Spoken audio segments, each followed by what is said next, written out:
میں آج ساری قوم کو اس چیز کا کہنا چاہتا ہوں کہ قوموں کی زندگی میں اچھا برا وقت آتا ہے. کوئی بھی قوم ایسی نہیں ہوتی جو کہ ہمیشہ اچھا ہی وقت اس کی زندگی میں آئے. اونچ نیچ ایک زندگی کا حصہ ہے. میں اپنی ساری قوم کو کہنا چاہتا ہوں ہم نے مل کے اس کا مقابلہ کرنا ہے. یہ جو ہمارے اوپر چور مسلط کیے گئے ہیں ان کا ہم نے مقابلہ کرنا ہے. ہم نے باہر نہیں بھاگ جانا. میرے اوپر ہر دوسرے دن کوئی نیا کیس آ جاتا ہے.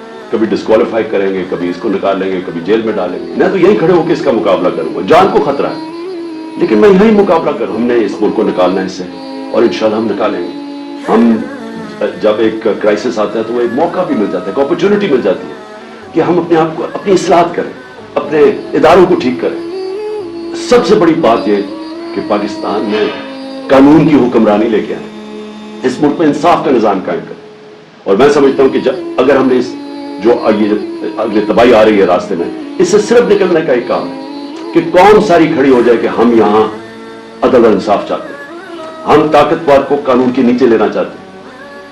جو اللہ نے قرآن میں کہا ہوا ہے کہ سب سے زیادہ ضرورت ایک ملک کے اندر ایک اللہ کی زمین پہ انصاف قائم کرو. نبی صلی اللہ علیہ وسلم نے بھی کہا ہوا ہے کہ بڑی قومیں تباہ ہوئی جدھر طاقتور کے لیے چور چوری کرتا تھا تو اس کو نہیں پکڑتے تھے, کمزور کو پکڑتے تھے, تباہ ہو جاتی تھی. یہ ہم ساری قوم کو فیصلہ کر لینا چاہیے کہ اگر ہم نے اب اس میں سے نکلنا ہے, قانون کی حکمرانی ہوگی. جنگل کا قانون نہیں ہوگا جو آج پاکستان میں ہے.